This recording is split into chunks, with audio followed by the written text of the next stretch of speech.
கிறிஸ்டியானிட்டியில் இதுதான் பிரச்சனை. எல்லாம் அந்த பைபிளை நம்புகிறாங்க. 2000 வருஷத்துக்கு முன்னால் எழுதப்பட்டது. இன்றைக்கு வாழ்க்கைக்கு பொருந்தாத ஒன்று இது. இன்றைக்கி போய் இதை நம்புறது அறிவீனம். இந்த சப்ஜெக்டை எடுக்கிறது ரொம்ப ஜாக்கிரதையாக இருக்கணும். அப்படியே போதிச்சா பிரச்சனை தான் உண்டாகும். ஏனென்று சொன்னால் கடுமையாக பேசுகிற மாதிரி இருக்குது பெண்களை. வெறும் ஆதியாகம புஸ்தகத்தை எடுத்துங்க.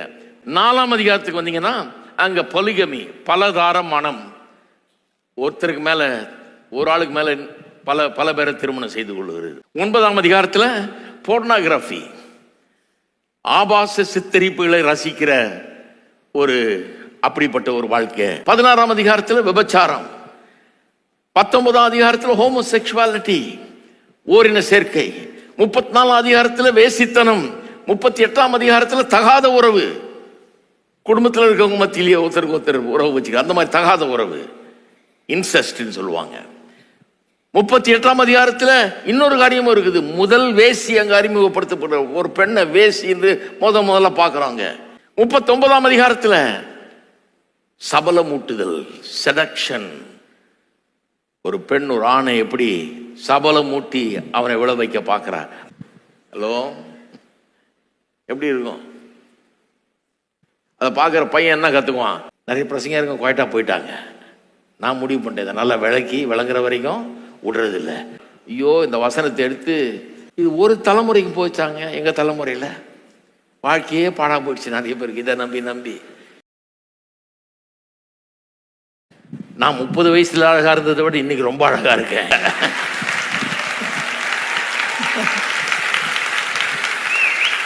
ஆமா, அழகு இன்னும் மெருகேறி இருக்குது. இன்னும் வயசாக 80 வயசு 90 வயசு ஆகும்போது இன்னும் அழகா இருக்க போறேன் நான்.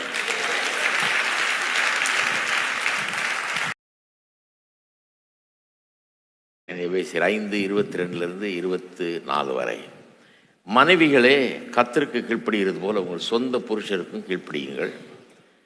கிறிஸ்து சபைக்கு தலையாய் இருக்கிறது போல புருஷனும் மனைவிக்கு தலையாய் இருக்கிறான். அவரே சரீரத்துக்கும் இரட்சகராய் இருக்கிறார்.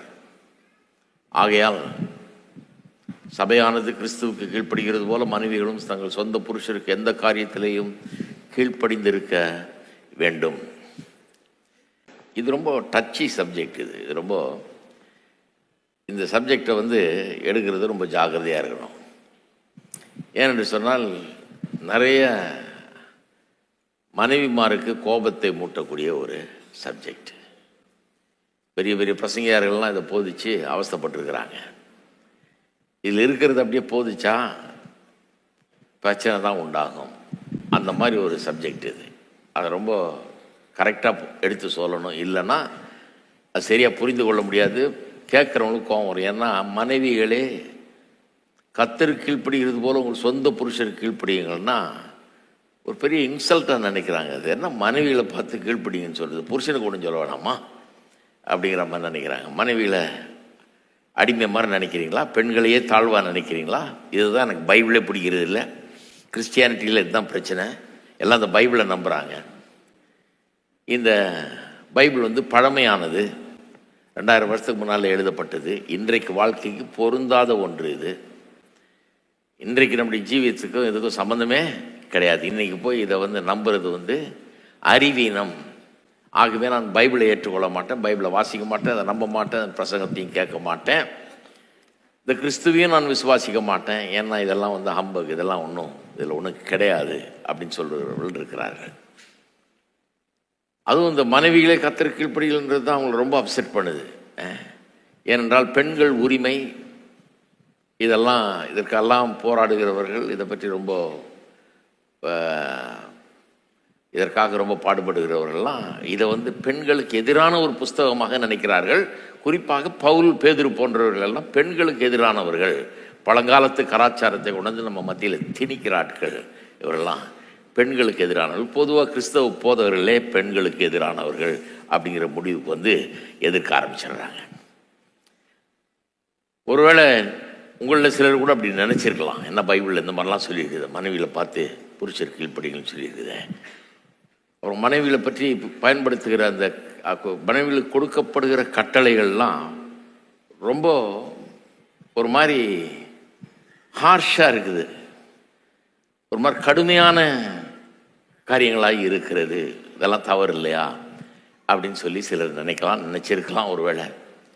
ஒருவேளை மற்றவங்க உங்களுக்கு கேட்டிருக்கலாம், உங்களுக்கு பதில் சொல்ல முடியாமல் இருந்திருக்கலாம். ஆனால் இன்றைக்கி அதுக்கெல்லாம் ஒரு பதில் உங்களுக்கு கிடைக்க போகிறது. மனைவிகள் கீழ்ப்படிந்தீர்கள், புருஷருக்கு கீழ்ப்படிந்தீர்கள்னு அல்லது மற்ற இந்த மாதிரி மனைவிகளை குறித்து அல்லது பெண்களை குறித்து சொல்லுகிற பதிவுகளை பார்த்தீங்கன்னா ஒரு காரியத்தை நினைவு வைத்துக் கொள்ளணும். நம்ம வெறும் இந்த வசனத்தை வாசிக்கிறோம். பவுல் ஒரு பின்னணியை மனசில் வச்சுக்கிட்டு இதை பேசுகிறார். ஏதோ ஒன்று நடந்திருக்குது, அதன் நிமித்தமாக ஒரு வார்னிங் இங்கே கொடுக்குறார். அது நிமித்தமாக தான் இந்த போதனை அதிலிருந்து தான் வருது. என்ன பின்னணி? அந்த பின்னணியை முதல்ல சரியாக நம்ம மைண்டில் செட் பண்ணணும். செட் பண்ணிட்டு அப்புறம் இதை வாசித்தா நிச்சயமாக ஏற்றுக்கொள்வீங்க. ஒரு சான்ஸ் கொடுங்க. நான் சொல்கிறேன், நான் போதிச்சு முடிக்கிறதுக்குள்ளே இங்கே இருக்கிற பெண்கள் எல்லாருமே நீ சொல்கிறது ரொம்ப கரெக்டுன்னு ஏற்றுக்கொள்வீர்கள். அந்த அளவுக்கு நான் உங்களுக்கு எடுத்து சொல்ல விரும்புகிறேன். என்னால் முடிஞ்ச வரைக்கும் எவ்வளோ சிம்பிளாக சொல்ல முடியுமோ அவ்வளோ சிம்பிளாக சொல்கிறேன். இதனுடைய பின்னணி என்ன? ஏன்னா பின்னணியை புரிஞ்சுட்டா ஏன் இப்படி பேசுகிறாரு. சில நேரத்தில் ரொம்ப கடுமையாக பேசுகிற மாதிரி இருக்குது. பெண்களை கடுமையான கட்டளைகள் அவர்களுக்கு எதிராக கொடுக்குற மாதிரி இருக்குது. ஏங்கிறத நல்லா புரிஞ்சுக்குவீங்க. ஏன்னா இந்த பின்னணி என்னன்னா, ஆதியிலே ஆதாம் ஏவாள் காலத்தில் அவர்கள் பாவத்தில் விழுந்தபோது அதன் மூலமாக உண்டான சாபம். பாவம் செஞ்ச பிறகு கர்த்தர் வர்றாரு. கர்த்தர் ஏவாளுக்கு 2 விதமான சாபங்கள் உண்டாயிருக்கும்னு சொல்றார் பாவத்தின் நிமித்தமாக. ஒன்று, கற்ப வேதனை அதிகரிக்கும் இல்லையா? கற்ப வேதனை அதிகரிக்கும். 2வது, உன் ஆசை அவனை பற்றி இருக்கும். அவள்கிட்ட சொல்றாரு, உன் ஆசை அவனை பற்றி இருக்கும், அவன் உன்னை ஆண்டு கொள்ளுவான் அப்படின்றார். ஒரு மனுஷிக்கு ஒரு மனுஷன் மேலே இருக்கிற ஆசை ஒரு பெண்ணுக்கு ஒரு ஆண் மேலே ஆசை ஏற்படலைன்னா, ஒரு ஆணுக்கு ஒரு பெண்ணை பார்த்தா ஒரு ஆசை ஏற்படலைன்னா அப்புறம் திருமண வாழ்க்கை எப்படி வாழ்கிறது? அது அடிப்படையாக கடவுள் இயற்கையாக மனுஷனுக்குள்ளே வச்ச ஒரு இது. திருமண வாழ்க்கை நல்லா இருக்கும்படியாக, மகிழ்ச்சிகரமாக இருக்கும்படியாக ஆண் பெண் இவருக்கு இடையே இந்த ஈர்ப்பு, இந்த ஆசையை வச்சிருக்காரு. அது நல்ல ஆசை. திருமண வாழ்க்கையில் அதை அனுபவிக்க வேணும்னு வச்சிருக்கிறார் இல்லையா? அது நல்ல ஆசை. ஆனால் இங்கே சாபத்தை பற்றி இல்லை பேசுது. சாபம் இல்லை, அது நல்ல ஆசை. கடவுள் கொடுத்த ஆசீர்வாதம், சாபம் இல்லை. ஆனால் ஆதியாகமம் 3:14 சொல்லியிருக்கிறது சாபம். உன் ஆசை அவனை பற்றி இருக்கும்ன்ற சாபம். 4ஆம் அதிகாரம் 7ஆம் வசனத்தில் ஆதியாகமத்திலேயே காயினை பார்த்து கர்த்தர் சொல்றாரு. ஏன்னா காயின் தன்னுடைய சகோதரனை கொலை பண்ணணும்னு நினைக்கிறான். அவன் மேலே வெறுப்பு வந்துருச்சு. இவனுக்கு அவனுடைய பலி ஏற்கப்பட்டு விட்டது. இவனுடைய பலியை கர்த்தர் நிராகரித்து விட்டார். கோபம் வந்துருச்சு, கொலை வெறி வந்துருச்சு. கர்த்தர் அவன்கிட்ட வர்றாரு. அவன் சொல்றாரு, பாவம் வாசற்படியிலே படுத்திருக்கிறது அப்படி சொல்றாரு. எப்படி சொல்றாரு பாரு, மிருகம், காட்டு மிருகம் படுத்திருக்க மாதிரி சொல்றாரு.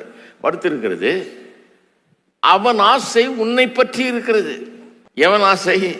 அவன் ஒரு ஆளை போல சொல்லியிருக்கு. அவன் ஆசை உன்னை பற்றி இருக்கும்.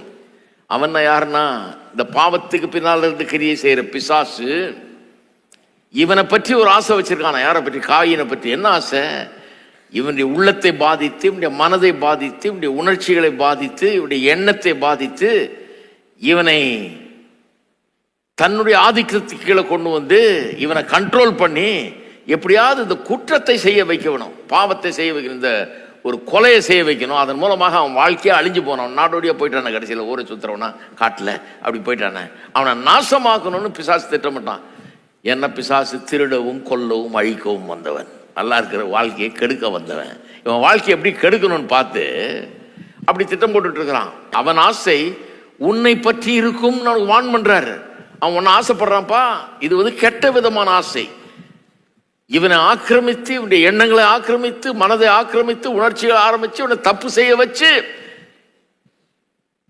இவனை குற்றவாளியாக்கி ஊரை சுத்த விடுறதுக்கு, நாசமாக்குறதுக்காக ஒரு ஆசை, கெட்ட ஆசை. அந்த கன்ஸ்ட்ரக்ஷனை பார்த்தீங்கன்னா ஒரே மாதிரி இருக்குது. 3:16 மாதிரியே 4:7 வருது ஆதியாகமத்தில். 3:16 என்ன சொல்லுது? உன் ஆசை உன் புருஷனை பற்றி இருக்கும், அவன் உன்னை ஆண்டு கொள்வான்னு மனைவி ஏவாள்கிட்ட சொல்றாரு. 4:7 காயின்ட்ட எப்படி சொல்றாரு? அவன் ஆசை உன்னை பற்றி இருக்கும், நீ அவனை ஆண்டு கொள்ளுவாய்.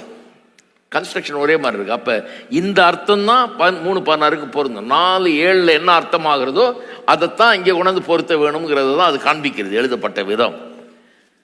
அப்ப பிசாசு இவனை தன்னுடைய ஆட்சிக்கு கீழே கொண்டு வர பார்க்கறான், கண்ட்ரோல் பண்ண பார்க்கறான், தப்பு செய்ய வைக்க பார்க்கறான்.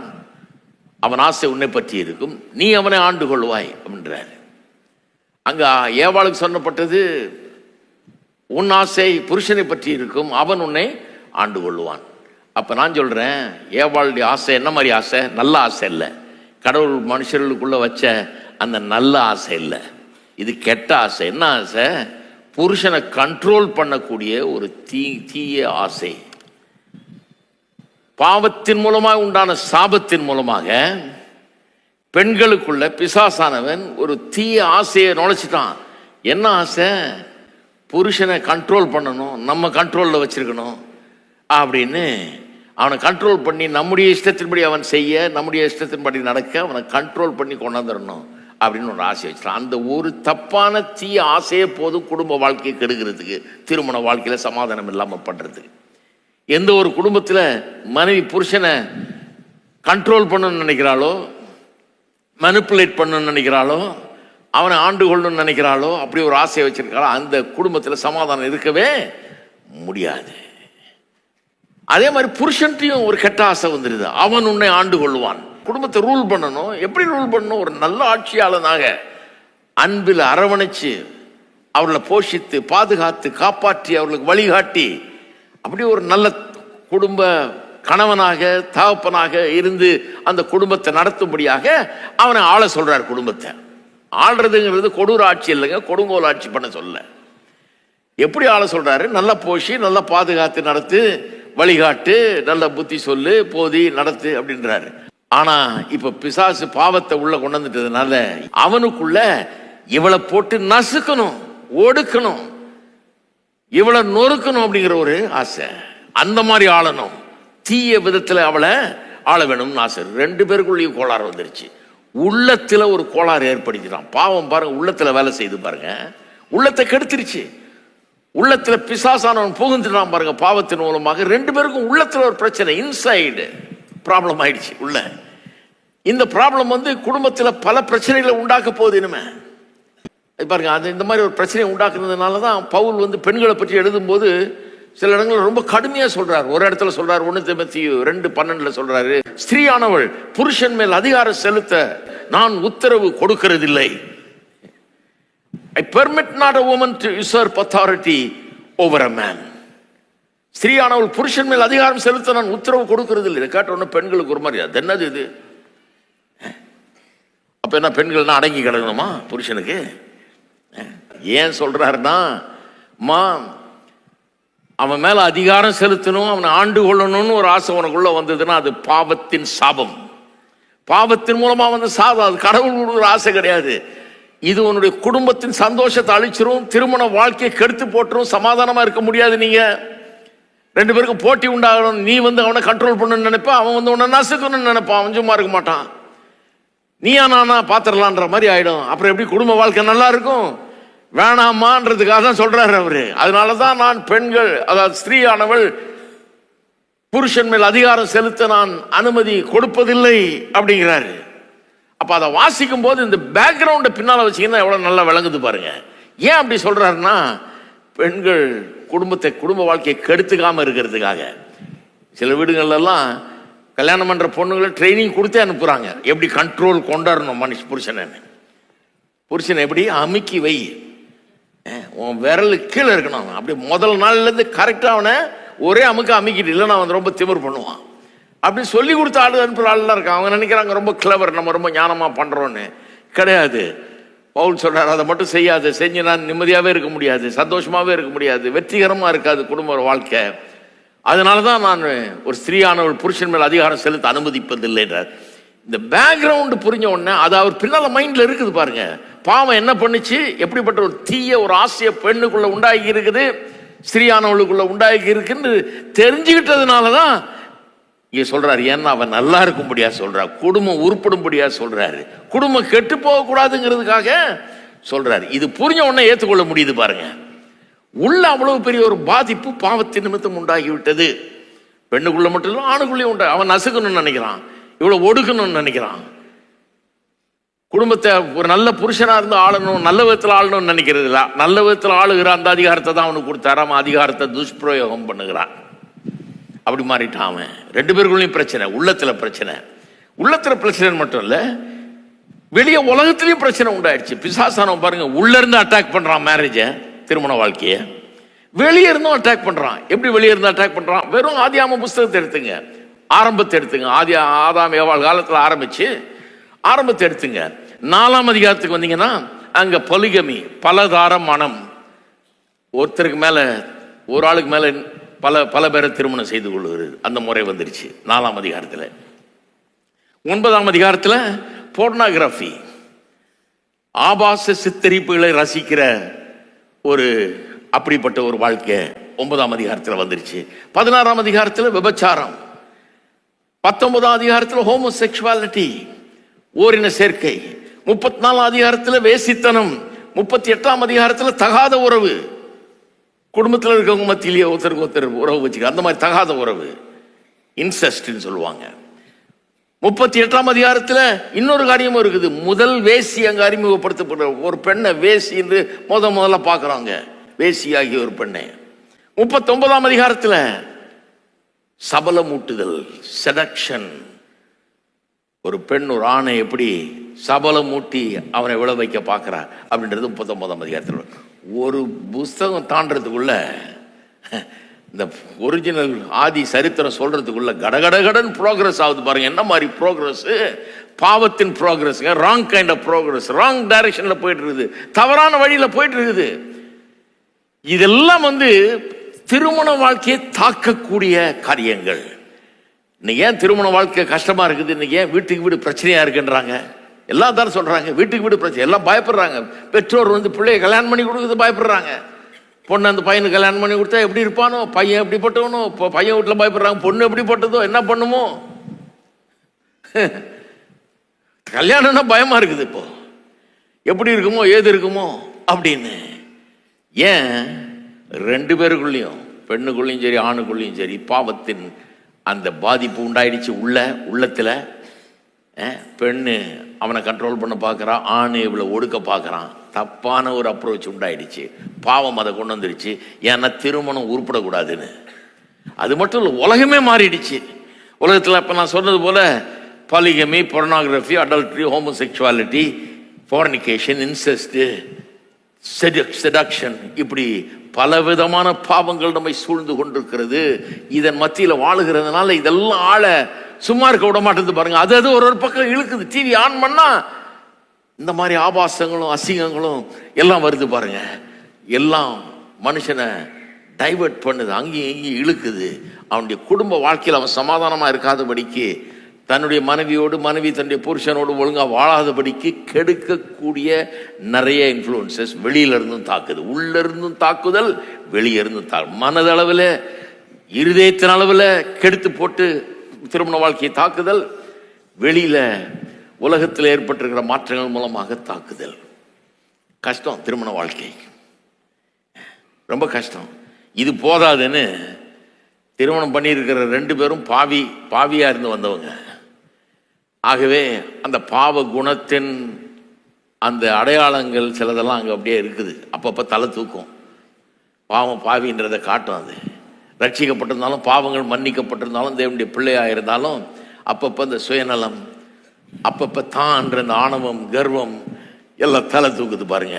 அதனால கிறிஸ்தவ குடும்பங்கள்லேயே பிரச்சனை நிறையா. ஏன்னா 2 பேரும் பாவ பின்னணியிலேருந்து பாவத்தில் பாதிக்கப்பட்டவர்களாக இருக்கிறாங்க, கெடுக்கப்பட்டவர்களாக இருக்கிறாங்க. இப்போ 2 பேரும் ஒன்றா சேர்ந்து வாழணும். 2 பேரும் சுயநலம் உள்ளவர்களாக இருக்கிறாங்க. 2 பேரும் தன்னுடைய ஆசைப்படி தான் எல்லாம் நடக்கணும்னு நினைக்கிறாங்க. எப்படி வாழ்றது? கஷ்டம். இந்த சாபத்தை திருப்புவதற்கு ஒரே வழிதான் உண்டு.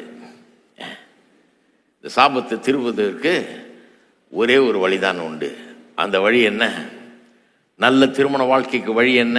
ஆசீர்வாதமான, அற்புதமான, ஒரு சந்தோஷமான திருமண வாழ்க்கைக்கு என்ன வழி இருக்கிறது? மனுஷனுடைய ரட்சிப்பு. ஏன்னா தேவனிடத்தில் கொண்டு போய் அவனை சேர்க்கிறது ரட்சிப்பு. கடவுளோடு ஒரு உறவை உண்டாக்கி தருகிறது. அதன் மூலமாக உள்ளம் மாற்றப்படுகிறது. அதன் மூலமாக தேவ ஆவியானவர் நிரப்புகிறார். அவனை ஆவியில் நிரம்புகிறான். வசனத்தை கொண்டு வசனத்தின் வெளிச்சத்தை கொடுத்து அவனுடைய மனதை மறுரூபமாக்கி ஆளையே வேற மாதிரி ஆக்குகிறது ரட்சிப்பு நாளடைவிலே. கொஞ்சம் கொஞ்சமாக அவனை மாற்றுகிறது பாருங்க. அதனால் ரட்சிப்பு தான் இதிலிருந்து மீளுவதற்கான ஒரே வழி. இதுதான் பேக்ரவுண்டு. பாவம் இப்படி கெடுத்து இருக்குன்றது தெரிஞ்சு வச்சுக்கிட்டு எப்படிப்பட்ட ஒரு உலகத்தில் வாழ்கிறோம், எப்படிப்பட்ட இருதய மனுஷனுக்கு இருக்குது, இன்னைக்கு பாவத்தில் விழுந்த மனுஷன் எப்படி இருக்கிறான், உள்ளத்தில் எந்த அளவில் இருக்கிறான்ன்றதை தெரிந்து வச்சுட்டு தான் மனைவி சொல்கிறாரு, அம்மா நீ உருப்படணுமா, நல்ல திருமண வாழ்க்கை வெற்றிகரமாக இருக்கணுமா, இந்த ஊரில் சொல்கிறபடி செய்யாத, நீ அவன் நீ சொல்கிறபடி செய்ய வை அப்படின்னு உலகத்தில் சொல்லுவாங்க. நீ அப்படி செய்யாத, என்ன கடவுள் அப்படி உண்டாக்கல உன்னை. கடவுள் ஒரு ஆர்டரை உண்டாக்கிட்டார் பாருங்க. உண்டாக்கும் போதே அந்த ஆர்டரை காமிச்சிட்டாரு. எப்படி காமிச்சாரு? மனுஷனை முதல்ல சிருஷ்டிக்கிறார், ஆணை முதல்ல சிருஷ்டிக்கிறார். சொல்ல வேண்டியதெல்லாம் ஆணுகிட்ட சொல்லிட்டார், பெண்ணுகிட்ட ஒரு வார்த்தை கூட பேசல. நீங்க வாசித்து பாருங்க 2ஆம் அதிகாரத்தில் ஒரு வார்த்தை கூட சொல்லல பெண்ணுகிட்ட, எல்லாத்தையும் ஆண்கிட்ட சொல்லிட்டார். ஏன்னா அந்த ஆண் தான் அவளுக்கு போதிக்க வேண்டும். கடவுள் என்ன சொல்லியிருக்கிறார், என்ன செய்யலாம் என்ன செய்யக்கூடாதுன்றத ஆண் தான் அவளுக்கு போதிக்கும். அவன் தான் லீடர்ஷிப் எடுக்கணும் வீட்டில். இப்படி முதல்ல அவனை உண்டாக்குனதன் மூலமாக எல்லாத்தையும் சொல்ல வேண்டியதெல்லாம் அவன்கிட்ட சொல்லிட்டு மனைவிட்ட சொல்லாம இருந்ததன் மூலமாக கடவுள் அவனை தலைவனாக நியமித்து விட்டார் என்பது திட்டம் தெளிவாக தெரியுது. அது மட்டும் இல்ல, பாத்தீங்கன்னா பெண்ணை உண்டாக்குறதுக்கு முன்னாலேயே எல்லா மிருகங்களுக்கும் பேரிடுற வேலையும் இவனுக்கு தான் கொடுத்தாரு. அது மூலம் என்ன காட்டுறாரு, இவன் தான் லீடர். அதுக்கப்புறம் தான் அவனுக்கு ஒரு ஏற்ற துணை தேவைன்னு சொல்லி அவளை கொடுக்கிறார். அவளையும் அவனுக்குள்ள இருந்து எடுக்கிறார். இதெல்லாம் செஞ்சதன் மூலமாக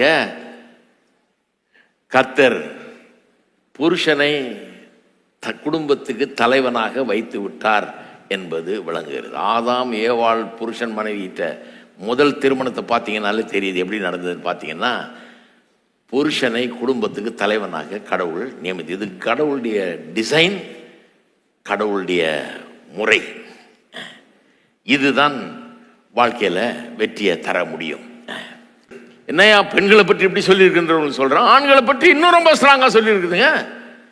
பெண்களையாவது புருஷனுக்கு கீழ்ப்படிந்திருக்குன்னு சொல்லி இருக்குது. அதாவது கர்த்தருக்கு கீழ்ப்படுகிறது போல புருஷனுக்கு கீழ்ப்படிந்திருக்குன்னு சொல்லி இருக்குது. அதை பற்றி சந்தோஷப்படணும். நீங்க புருஷனை பற்றி என்ன தெரியுமா சொல்லி இருக்குது, சிலுவையில தொங்குறதுக்கு நீ ரெடியா இருன்னு சொல்லி இருக்குது. தேவைப்பட்டால் நீ சிலுவையிலும் தொங்கணும். ஏன்னா கிறிஸ்து அன்புகிறது போல ஒரு மனைவியில் அன்பு கூறுங்கன்னா என்னங்க அர்த்தம்? அவர் எப்படி அன்பு கூர்ந்தாரு? சிலுவையில் தொங்கி செத்தாரு, அதுக்கும் ரெடியாருன்றாரு. இப்ப ரொம்ப சந்தோஷமா இருக்குல்ல, நல்ல காலம், இந்த ஆளுக்கு வேணும் தான், நம்ம ரொம்ப சேஃபு, வெறும் கீழ்ப்படிஞ்சா போதும், இந்த ஆளு தொங்க சொல்லி இருக்குது. இருக்கீங்களா? பாருங்க எவ்வளவு சந்தோஷமா இருக்கு பாருங்க. இப்படி வாசிக்காதனால தான் பைபிளை சரியா புரிஞ்சுக்கல பாருங்க. நம்ம என்ன நினைக்கிறோம், பெண்களுக்கு எதிரானது பைபிள் சொல்லி கொடுக்குறாங்க உலகத்தில், அதுக்குன்னு ஆளுங்க இருக்கிறாங்க பாருங்க. பைபிளை பற்றி தீமையா பேசுறதுக்குன்னு ஆட்கள் இருக்கிறாங்க. இது பைபிள் பெண்களுக்கு எதிரானது, இது பழமைவாதம், இது இந்த வாழ்க்கைக்கு சரிப்பட்டு வராதாக்கும், நாங்கள் பெண்கள் உரிமைக்காக, உங்களை பெண்கள் உரிமைக்காக போராடுறவர்களை காட்டிலும் அதிகமாக வேத வசனம் அவளுடைய உரிமைக்காக போராடுகிறது. இருக்கீங்களா? அப்ப அந்த பொய்யை நம்பாதீங்க. உலகம் சொல்லுது பெண்களை பத்தி பைபிள் எவ்வளவு இழிவா கிடையாது. பெண்களுக்கும் சொல்லியிருக்கு, ஆண்களுக்கும் சொல்லியிருக்கு. பெண்களுக்கு சொந்த புருஷனுக்கு கீழ்ப்படிங்கன்னு சொல்லுது, ஆண்களை கிறிஸ்து அன்பு கூர்ந்தது போல அவர் எப்படி உயிரை கொடுத்து அன்பு கூர்ந்தாரோ அது மாதிரி அன்பு கூர்ன்னு சொல்லி இருக்குது. எது கஷ்டம்ன்றீங்க? ரொம்ப என்ன கேட்டீங்கன்னா, சிலுவையில் தொங்குறதோட பேசாம கீழ்ப்படிஞ்சிட்டு போயிடலாம். பேசாம சிலுவையில் தொங்குறது தான் கஷ்டம். புருஷனுக்கு தான் கஷ்டமான பங்கு கொடுக்கப்படுகிறது.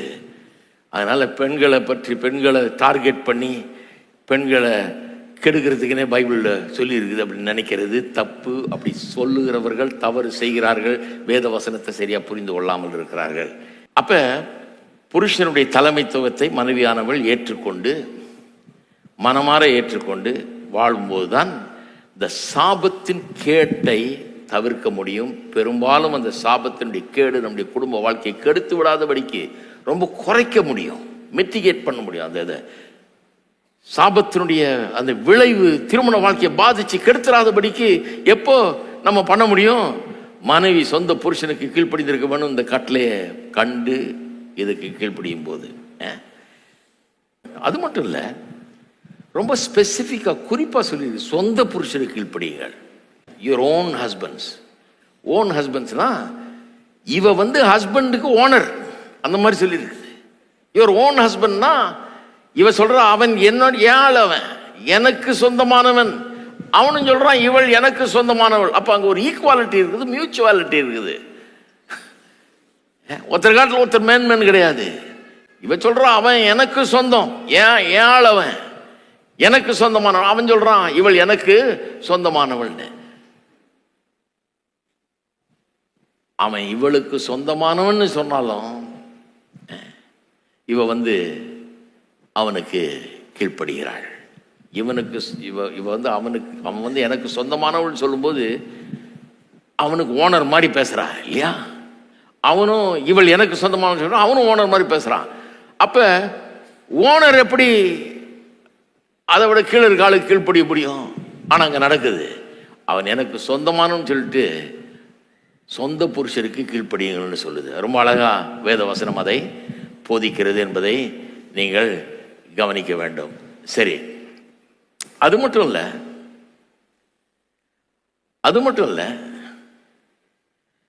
கொலோசியர் 3ஆம் அதிகாரத்துக்கு திரும்புங்க. கொலோசியர் 3ஆம் அதிகாரத்தை அதில் பேரலல் பேசேஜ் வருது. எபேசியர் 5 வர்றது மாதிரியே மனைவி புருஷனுக்கு கீழ்ப்படியுங்கள், புருஷர்கள் அன்பு கூறுங்கள், இதெல்லாம் அப்படியே சொல்லுது, இங்கே சொல்ற மாதிரியே சொல்லுது.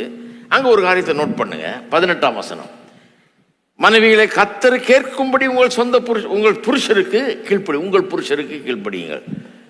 மனைவிகளை கர்த்தர் கேட்கும்படி உங்கள் புருஷருக்கு கீழ்ப்படியுங்கள் அப்படின்னு சொல்லிருக்கு. இங்கே கீழ்ப்படியுங்கள்னு வருது இல்லையா, இங்கிலீஷில் சப்மிட்னு வருது இல்லையா, அந்த வார்த்தை வருது, கிரேக்க மொழியிலையும் வருது. ஏன்னா இங்கே இதுக்கு முந்தின வசனத்தில் ஒருவருக்கு ஒரு கீழ்ப்படிதல்னு சொல்லலை, அதனால இங்கே கீழ்ப்படிதல்னு சொன்னாதான் வழங்கும், அதனால கரெக்டாக போட்டிருக்கிறாங்க இல்லையா? அது மட்டும் இல்லை, இங்கே ஒரு காரியம் சொல்லியிருக்குது, கர்த்தர் கேட்கும்படி. எபேசியரில் எப்படி சொல்லியிருக்குது, கர்த்தருக்கு கீழ்ப்படுகிறது போல கீழ்ப்படின்னு சொல்லியிருக்கு. இங்கே கொலோசியரில் சொல்லும்போது கர்த்தருக்கு ஏற்கும்படி அப்படின்னு இருக்குது.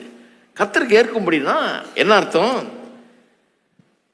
புருஷனுக்கு கீழ்ப்படுகிறதுங்கிறது ஏற்றது, கர்த்தருக்கு முன்னால் அது ஏற்றது, சரியானது, அதுதான் நியாயம், இதுதான் கர்த்தருடைய நியாயம் அப்படின்றது தான் அப்படி சொல்லியிருக்குது. அப்படின்னா என்ன அர்த்தம்? இது ஒரு கல்ச்சுரல் ப்ரிஃபரன்ஸ் கிடையாது, இது நம்முடைய கலாச்சாரத்தை சார்ந்தது கிடையாது. சிலர் நினைக்கிறாங்க இதெல்லாம் ஒரு கலாச்சாரத்தில் ஒரு மாதிரிங்க, பவுல் கலாச்சாரத்தில் அப்படி இருக்கலாம், புருஷனுக்கு கீழ்ப்படி, இப்போ அதெல்லாம் பேசாதீங்க அப்படிம்பாங்க. இல்லை, இது கலாச்சாரத்தை போதிக்கவில்லை, கலாச்சாரத்தை போதிக்கவில்லை. இப்போ இது என்னத்தை போதிக்குதுங்க? இது என்னத்தை போதிக்குது? இது தேவனுடைய கட்டளை என்பதை போதிக்கிறது. ஸ்பிரிச்சுவல் கமாண்ட், ஒரு ஆவிக்குரிய கட்டளையா இது இருக்கிறது என்பதை காட்டுகிறது. பிலமோன் என்கிற ஒரு புஸ்தகம் இருக்குது பாருங்க, ஒரே ஒரு சாப்டர் தாங்க, எபிரேயருக்கு முன்னால் உள்ள புஸ்தகம். அதில் பார்த்தீங்கன்னா பவுல் ஒரு பெரிய மனுஷனுக்கு எழுதுறார். அவன்கிட்ட இருந்த ஒரு அடிமை ஓடி போயிட்டான். அந்த ஓடி போனவன் பவுல் கிட்ட போய் அவர் மூலமாக ரட்சிக்கப்பட்டு இப்போ நல்லா ஆயிட்டான்.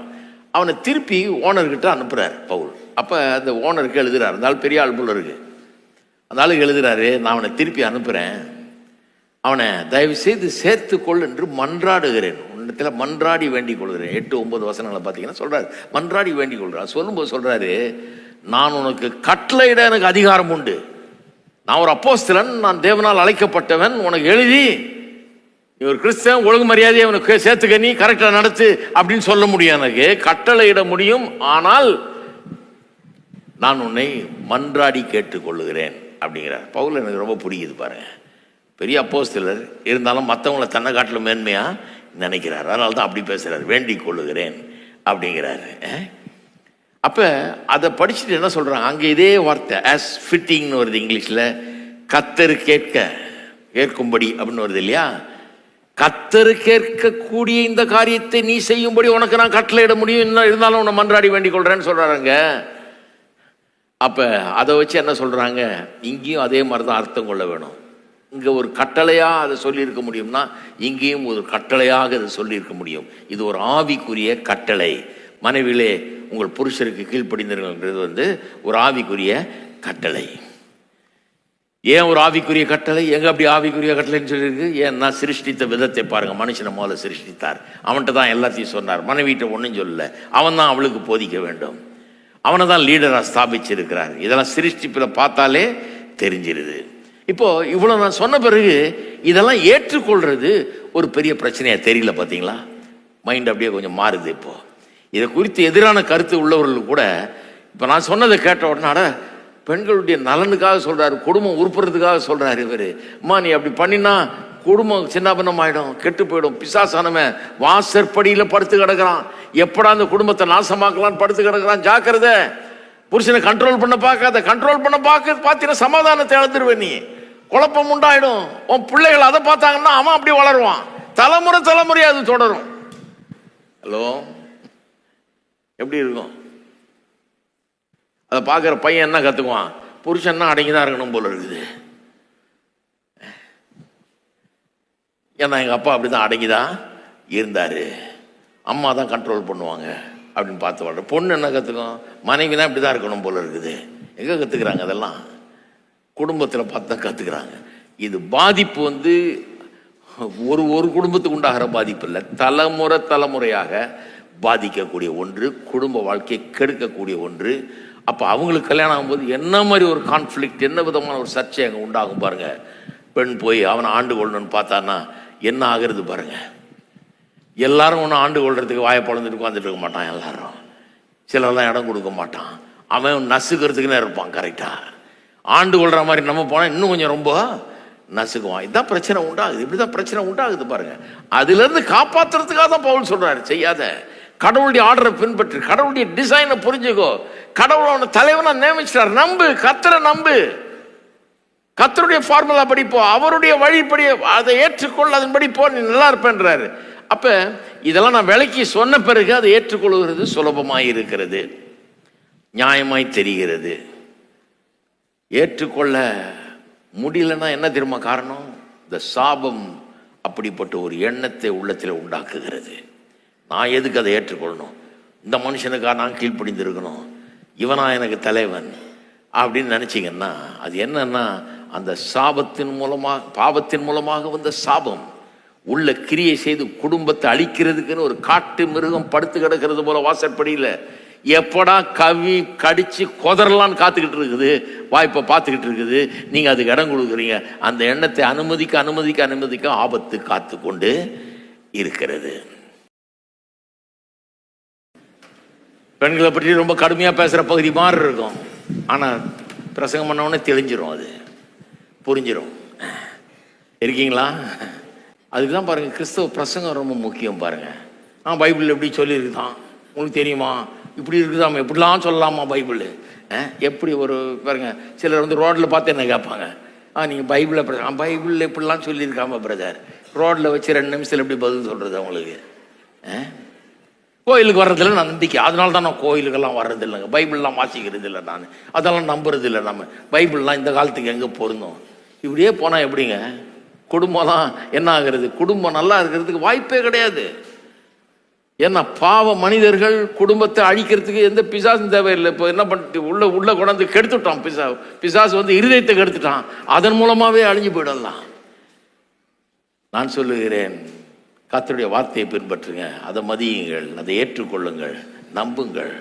பிரகாசமான எதிர்காலம், அழகான குடும்பம், அற்புதமான குடும்பம் உங்களுக்கு உண்டாயிருக்கும்.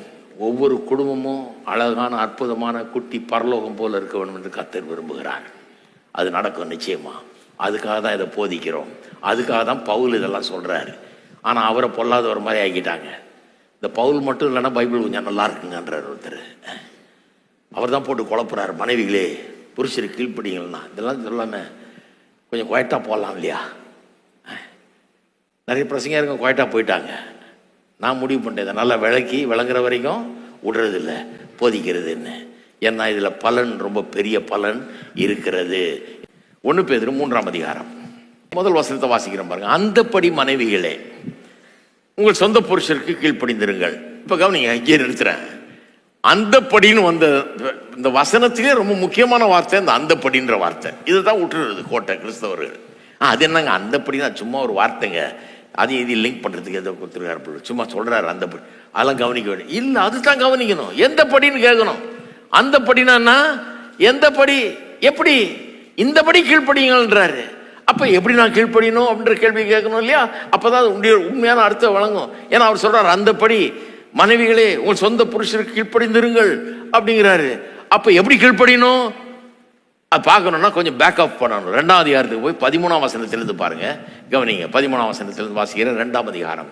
நீங்கள் மனுஷருடைய கட்டளைகள் யாவற்றிற்கும் கர்த்தர் நிமித்தம் கீழ்ப்படியுங்கள். எதுக்கு கீழ்ப்படியுங்கள்? மனுஷருடைய கட்டளைகளுக்கு.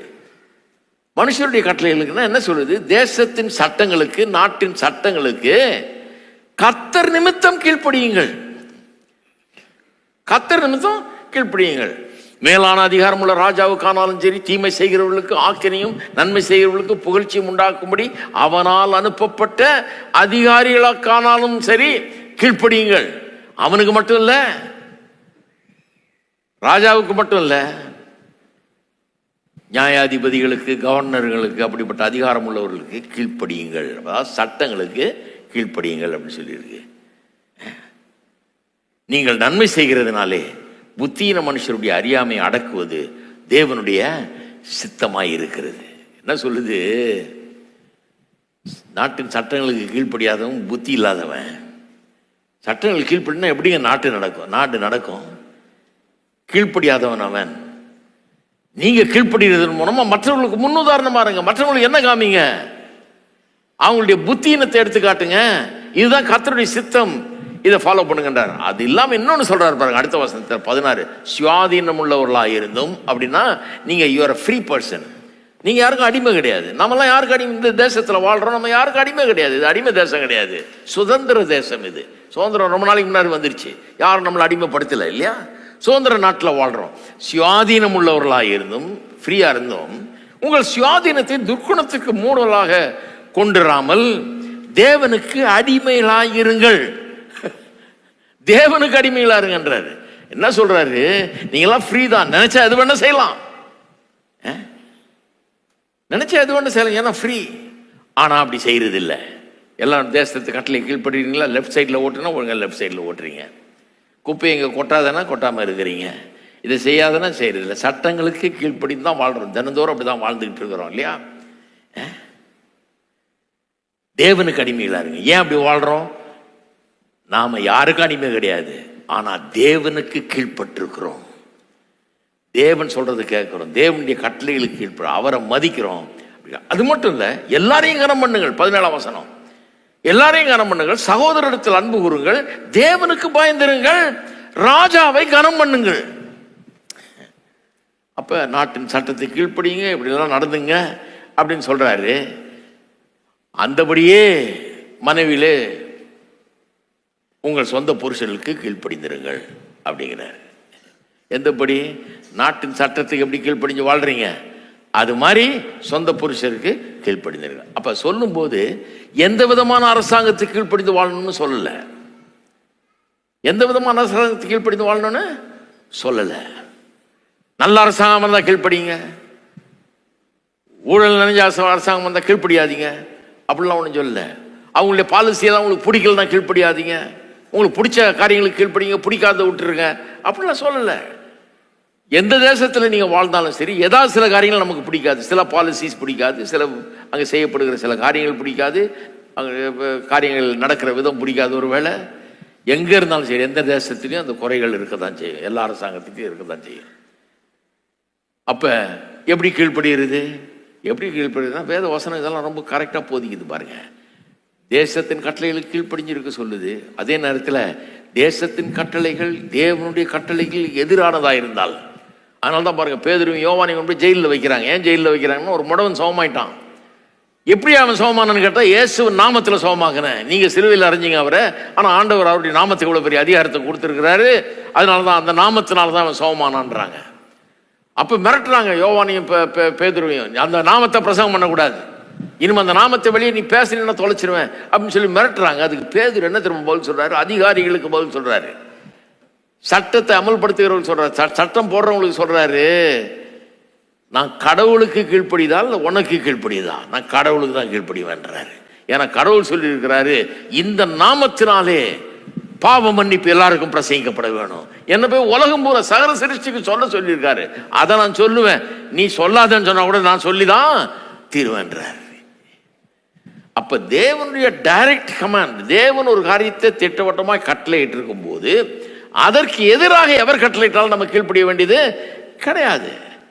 மனைவிகளை சொந்த புருஷருக்கு எல்லாவற்றிலும் கீழ்ப்படிந்தீர்கள்னு அந்த எல்லாவற்றிலும் என்ற வார்த்தை எபேசியர் 5ஆம் அதிகாரத்தில் 24ஆம் வசனத்தில் வருது. மனைவிகளுக்கு சொல்லும் போது வருது எல்லாவற்றிலும்னு. நிறைய பேருக்கு அது ரொம்ப பிடிச்சிருக்க வார்த்தை புருஷர்களுக்கு. ஒருத்தர் சொன்னார், அந்த 24ஆம் வசனத்தை காமிங்க, எல்லாவற்றிலும் சொல்லி இருக்குது, எல்லாத்திலையும் கீழ்ப்படி. நான் என்ன சொன்னாலும் அப்ப என்ன நீங்க தொங்குன்னுவீங்க, தூக்கு போட்டுக்கிட்டு தொங்கிடணுமா? எல்லாத்திலையும் கீழ்ப்படி. ஒரு லிமிட் இருக்குதுங்க, கீழ்ப்படியதில் ஒரு லிமிட் இருக்குது. என்ன லிமிட் அது? கடவுளுடைய கட்டளைக்கு கட்டுப்பட்டு நம்ம வாழ்றோம். புருஷனுக்கு கீழ்ப்படுகிறதே எதுக்கு கீழ்ப்படுகிறோம்? கடவுள் சொல்லி இருக்கிறார், அதனால கீழ்ப்படுகிறோம். இதுதான் கடவுளுடைய ஆர்டர், இதுதான் கடவுளுடைய டிசைன், அதுக்காக தான் கீழ்ப்படுகிறோம். கடவுளுக்கு கட்டுப்பட்டு நம்ம வாழுகிறோம், அதனால கீழ்ப்படுகிறோம். கடவுளுக்கு எதிரான ஒரு கட்டளை நீ கொடுக்குறீன்னா அப்ப நான் கடவுளுக்கு கீழ்ப்படுகிறதா உனக்கு கீழ்ப்படுகிறதா? ஒரு லிமிட் இருக்குது. எத்தனை பேருக்கு விளங்குதுங்க? அநியாயமா ஒன்றும் பைபிள் வந்து அவன் சொல்ற எல்லாத்துக்கும் கீழ்ப்படின்னு சொல்லலை. கடவுள் ஒரு வார்த்தை டைரக்டா சொல்லி இருக்கும்போது, கட்டளையிட்டு இருக்கும்போது அதுக்கு எதிராக அவன் சொன்னா நீ கீழ்ப்படிய வேண்டிய அவசியம் கிடையாது.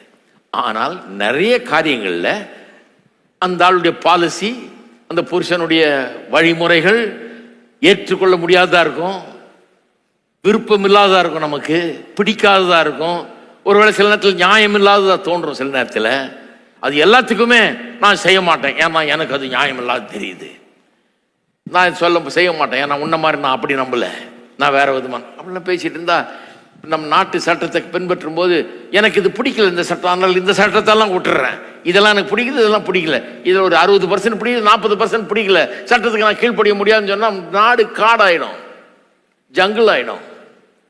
ஆளாளுக்கு ஒன்று ஒன்று செஞ்சிட்டு இருப்பாங்க. ஏன்னா பிடிக்காதவன்லாம் செய்ய மாட்டான். பிடிக்கலன்னாலும் என்ன பண்றோம்? சட்டம் அப்படி இருக்கு, பேசாம கீழ்ப்படிந்து போவோம். ஏன்னா அப்படி கீழ்ப்படிஞ்சாதான் இந்த நாடு நல்லா இருக்க முடியும், ஒரு சமுதாயமாக நம்ம ஒன்று சேர்ந்து வாழ முடியும், ஒரு ஒழுங்கு இருக்கும், கிரமமா எல்லாத்தையும் செய்ய முடியும், ஒரு ஆர்டர் அங்க இருக்கும். இல்லைன்னா ஆர்டரே இல்லாம போயிடும். ஏன்னா சிலர் வந்து இது நியாயமா இல்லைங்க, இது சரியில்லைங்க, இந்த பாலிசி கரெக்ட் கிடையாதுங்க, எனக்கு இதுல நம்பிக்கை இல்லைங்க, நான் அதை செய்ய மாட்டேன்னா அப்புறம் எப்படி? சில காரியங்கள் நமக்கு ஒத்து வராது, சில காரியங்கள் நமக்கு பிடிக்கல, சில காரியங்கள் நம்ம ஏற்றுக்கொள்ள முடியாதா இருக்கலாம். இருந்தா கூட என்ன பண்றோம்? சரி, நாடு இருக்குது, நாடு நம்ம சமுதாயம் நல்லா இருக்கணும், அதனால ஒழுங்கா கீழ்ப்படியும் சொல்லி அப்படிதான் கீழ்ப்படிய சொல்லி இருக்கிறது. எத்தனை பேருக்கு வழங்குது நான் சொல்றது? அப்படிதான் கீழ்ப்படியும். புருஷர்களுக்கு மனைவிகள் எப்படி கீழ்ப்படியணுமா?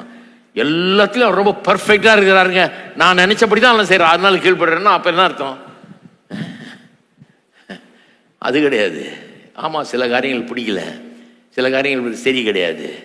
சரி, என்ன பண்றது? அவர் புருஷனா இருக்காரு, சரி கீழ்ப்படிவோம், ஏன்னா குடும்பம் ஒழுங்கா நடக்கணும், அதுக்காக கீழ்ப்படிவோம். கர்த்தருடைய கட்டளை கீழ்ப்படியாதுன்னு சொன்னாதான் கீழ்ப்படியாம இருப்போம். மற்றபடி எல்லாத்துக்கும் நம்ம கீழ்ப்படிய தயார்னு கீழ்ப்படிஞ்சு போக சொல்லி இருக்குது. அடுத்தது பாருங்க, வேலைக்காரரே. இப்ப வேலைக்காரர் சப்ஜெக்ட் வந்துட்டாரு. அந்தபடியே அப்படின்றதுனால எப்படி கீழ்ப்படியணும்ன்றத பாக்குறோம். வேலைக்காரர் அதிக பயத்துடனே உங்கள் எஜமான்களுக்கு கீழ்ப்படிந்திருங்கள்.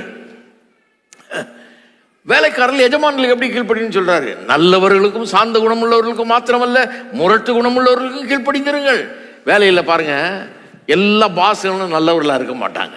ஒருத்தர் என்கிட்ட சொல்றாரு, இந்த உலக பிரகாரமான வேலை எனக்கு பிடிக்கலையா, ரொம்ப அநியாயம் நடக்குதுங்க, ரொம்ப மோசையா, ரொம்ப அநியாயமா நடத்துறாங்க, நியாயமே இல்லைங்க. உங்களை மாதிரி ஒரு நல்ல கிறிஸ்டியன் ஆர்கனைசேஷன்ல வந்து நான் வேலை பார்க்கலான் இருக்கிறேன், எனக்கு ஒரு வேலை கொடுப்பீங்களான்னாரு. இங்க வந்து பாருங்க, இங்கேயும் சில ஆட்கள் நியாயம் இல்லாம தான் நடந்துக்குவாங்க.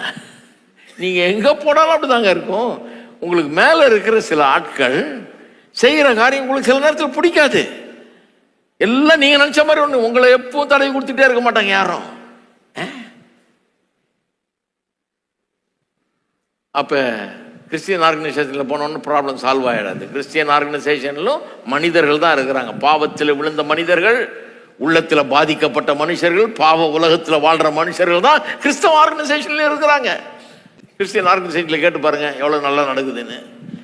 அவர்களும் தொல்லை கொடுப்பாங்க, என்ன கொஞ்சம் தொல்லை கொஞ்சம் கம்மியா இருக்கும், அவ்வளவுதான், ஒழிய தொல்லை இருக்கத்தான் செய்யும். அங்கேயும் நல்லவர்களும் இருப்பாங்க, சாந்த குணம் உள்ளவர்களும் இருப்பாங்க, முரட்டு குணம் உள்ளவர்களும் இருப்பாங்க. அப்ப நீங்க எல்லாம் வேலை செய்றீங்க, எல்லாருக்கும் நல்ல பாஸ் ஒன்றும் கிடையாது. நீங்க ஒரு ஆளே சில நேரத்தில் நல்ல பாஸ் இருந்திருக்காரு, சில நேரத்தில் மோசமான ஆள் வந்திருக்காரு உங்களுக்கு மேல, இருந்தாலும் வேலை செய்கிறீங்க. 10 வருஷமா 20 வருஷமா வேலை செய்கிறீங்க, 30 வருஷமா வேலை செய்கிறீங்க. வேலை செய்கிறீங்களா இல்லையா?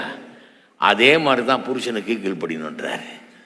பாச பிடிக்கல, இந்த ஆள் முரட்டு குணம் உள்ளவன், புருஷன் அப்படிப்பட்டவனா இருக்கான், இருந்தா கூட கீழ்ப்படியுங்கள்னு சொல்லி இருக்குது. அந்த மாதிரி தான் கீழ்ப்படிய சொல்லுது. ஏனெனில் ஏன்னு சொல்றாரு, தேவன் மேல் பற்றுதலாக இருக்கிற மனசாட்சி நிமித்தம் ஒருவன் அநியாயமாய் பாடுபட்டு உபத்திரவங்களை பொறுமையாய் சகித்தால் அதுவே பிரீதியாய் இருக்கும். அநியாயமா பாடுபட்டா தேவனுடைய பார்வையில அது பிரீதி. கர்த்தர் அதை பார்க்கிறார். நீங்கள் குற்றம் செய்து அடிக்கப்படும் போது பொறுமையோடு சகித்தால் அதனால் என்ன கீர்த்தி உண்டு? நீங்கள் நன்மை செய்து பாடுபடும் போது பொறுமையோடு சகித்தால் அதுவே தேவனுக்கு முன்பாக பிரீதியாய் இருக்கும். நீங்க தப்பு செஞ்சிட்டு அதனால கஷ்டப்பட்டா அதனால ஒன்றும் பெரிய இது கிடையாது. தப்பே செய்யாம அதனால பாடுபட்டா அதை பற்றி சந்தோஷப்படுங்க. ஏன்னா தேவன் உங்களை பார்க்கிறாரு, அவர் நியாயத்தை செய்வார். இதற்காக அழைக்கப்பட்டும் இருக்கிறீர்கள். இப்படி வாழ்றதுக்கு தான் நம்ம அழைக்கப்பட்டிருக்கிறோம். ஏன் கிறிஸ்தவர்களானோம்? கிறிஸ்தவ முறைப்படி வாழும்படியாக தான் நம்ம கிறிஸ்தவர்களானோம். வேலை செய்யற ஸ்தலத்தில் கூட கிறிஸ்தவ முறைப்படி வேலை செய்யறதுக்கு தான் நம்ம கிறிஸ்தவர்களானோம். கண் துடைப்புக்காக வேலை செய்யாம கர்த்தர் பார்க்கிறார் அப்படின்ற வேலை செய்யறது. ஒருவேளை உங்களுக்கு இருக்கிற பாஸ் சரியான ஆளாக இருக்கலாம், முதலாளி சரியான ஆளாக இல்லாமல் இருக்கலாம், உங்களுக்கு கொடுக்க வேண்டிய சம்பளத்தை ஒழுங்காக கொடுக்காம இந்த யாக்கோபுடைய மாமனார் மாதிரி 10 முறை சம்பளத்தை மாத்திர அந்த மாதிரி ஒரு எத்தனா இருக்கலாம், லாபான் மாதிரி. உங்களை என்ன சொல்றாரு, நீ என்ன பாஸா நினைச்சு செய். அவனுக்கு வேலை செய்யும்போது அவன் பொல்லாதவன், அவன் நியாயம் இல்லாத ஆளு, ஆனால் நீ நல்லது செய், நீ கரெக்டாக செய்வோம். மேலேயே கரெக்டாக செஞ்சினா இன்னைக்கு இல்லைனாலும் நாளைக்கு கர்த்தர் உன்னை மேன்மையான ஒரு இடத்துக்கு கொண்டு போவார். சம்பளம் அவர் கொடுக்கிறார், அவர் நிர்ணயிக்கிறார். இதெல்லாம் அனுபவிச்சு பார்த்துருக்கிறீங்களா? நீங்க கடவுள்கிட்ட வேலை செய்யற மாதிரி செய்யுங்க, உண்மையா செய்யுங்க, யோக்கியமா செய்யுங்க. கடவுள் உங்களை நாளைக்கு ஒரு நல்ல இடத்துல கொண்டு போய் வைப்பார். உங்களை உயர்த்துவதற்கு கடவுளுக்கு 1000 வழிகள் தெரியும். கர்த்தர் நியாயத்தை செய்கிறவர். உங்களுக்கு வர வேண்டிய பாக்கிய அவர் உங்களுக்கு பல விதத்தில் கொண்டு வந்து தர முடியும். அப்படி எண்ணி பாருங்க, அப்படி வேலை செய்யுங்க. அதுதான் இங்க சொல்லிடுது, நீங்கள் எதற்காக அழைக்கப்பட்டு கிறிஸ்டியன் ஆட்டிடியூட். ஏனெனில் கிறிஸ்துவ உங்களுக்காக பாடுபட்டு நீங்கள் தம்முடைய அடிசுவடுகளை தொடர்ந்து வரும்படி உங்களுக்கு மாதிரியை பின் வைத்து போனார். எப்படி வேலை செய்யணும்னு சொல்லும்போது கிறிஸ்துவ அங்கே கொண்டாடுறார்.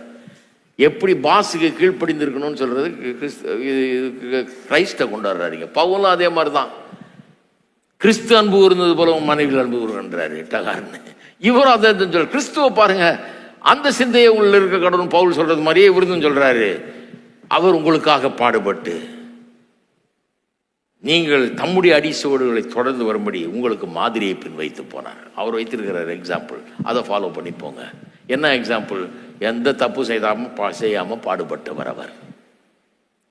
அவர் சிலுவையில் அறையப்பட்டதுக்கு ஏதாவது ஒரு காரணம் இருக்குதா? ஏதாவது ஒரு தப்பு இருக்கா? பிலாத்து அவரை தீர விசாரிச்சு, அவன் தான் நியாயாதிபதி அந்த காலத்துல, தீர விசாரிச்சு கையை கழுவிட்டான். இவர்கிட்ட ஒரு தப்பையும் நான் காணவில்லைன்னு கையை கழுவிட்டான். ஆனால் ஒரு பெரிய மாபு, ஒரு பெரிய கூட்டம் வெளியே நின்றுட்டு பரபாசை விடுதலை செய்யுங்கள், கிறிஸ்துவை சிலுவையில் அறையுங்கள் கத்துறாங்க.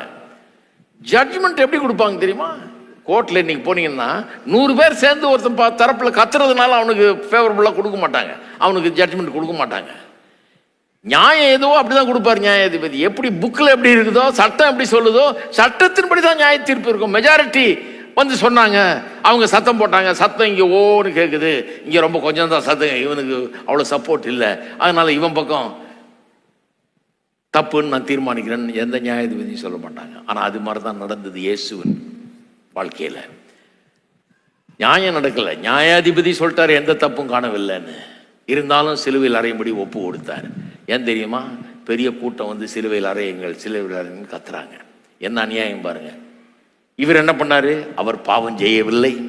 22, அவருடைய வாயில வஞ்சனை காணப்படவும் இல்லை. அவர் வையப்படும் போது பதில் வையாமலும், பாடுபடும் போது பயமுறுத்தாமலும், நியாயமாய் தீர்ப்பு செய்கிறவருக்கு தம்மை ஒப்பு. அவர் என்ன, ஏன் வாய் தரல? ஏன் பதில் வையல? ஏன் பாடுபடும் போது பயமுறுத்தல? நியாயமாய் தீர்ப்பு செய்கிற கடவுள் ஒருத்தர் இருக்கிறார். இவன் அநியாயமா பண்றான், எந்த தப்பு செய்யலனாலும் என்ன சிலுவையில் அறையும்படி ஒப்பு கொடுக்கிறான். நியாயமாய் செய்கிற கர்த்தர் ஒருத்தர் இருக்கிறார், அவர் கையில் என்ன ஒப்பு கொடுக்கிறேன் அப்படின்னு சொல்லி தம்மை ஆண்டவர் கையில ஒப்பு கொடுத்துறாராம். பாருங்க, இது ஏன் சொல்றாரு? மனைவியில சொந்த புருஷருக்கு கீழ்ப்படின்னு சொல்லி எப்படி கீழ்ப்படுகிறது? அந்தபடி கீழ்ப்படி. எந்தபடி கீழ்ப்படியும் போது வருது? எப்படி இயேசு அந்த அநியாயத்துக்கு, அநியாயமா அவர்கள் செய்தோ அது கட்டுப்பட்டு வாயை கூட திறக்கல, மிரட்ட கூட இல்லை, பதில் வையவில்லை. நியாயமாய் தீர்ப்பு செய்கிற தேவனிடத்தில் தன்னை ஒப்பு கொடுத்திருந்தார். அந்த மாதிரி மனைவிகளே, நீங்கள் கர்த்தருக்கு உங்களை ஒப்பு கொடுத்து அப்படி கீழ்ப்படியுங்கன்றார். இருக்கிறீங்களா? என்ன சொல்ல வர்றாரு? இப்படி கீழ்ப்படிங்க, அப்புறம் அந்த பலனை பாருங்க. கர்த்தரை நம்புங்க, அவர் நியாயமாய் தீர்ப்பு செய்கிறவர், அவரை நம்புங்க. அநியாயமா உங்களுக்கு எதிராக நடந்தா கர்த்தர் உங்க பக்கத்தில் இருக்கார், பார்த்துக்கிட்டே இருக்கார், உங்களை நியாயமா செய்வார் அப்படிங்கிறாரு. இதெல்லாம் சொல்லிட்டு அந்தபடி மனைவிகளே, ஹலோ இப்ப விளங்குது இல்லை எப்படி கீழ்ப்படினு? அந்தபடி மனைவிகளே உங்கள் சொந்த புருஷருக்கு கீழ்ப்படிந்திருங்கள். இங்கேயும் அதே கதை தான். அங்க முரட்டு குணமுள்ளவனுக்கும் சாந்த குணமுள்ளவனுக்கும் கீழ்ப்படிங்கன்னு சொல்லி இருக்குது.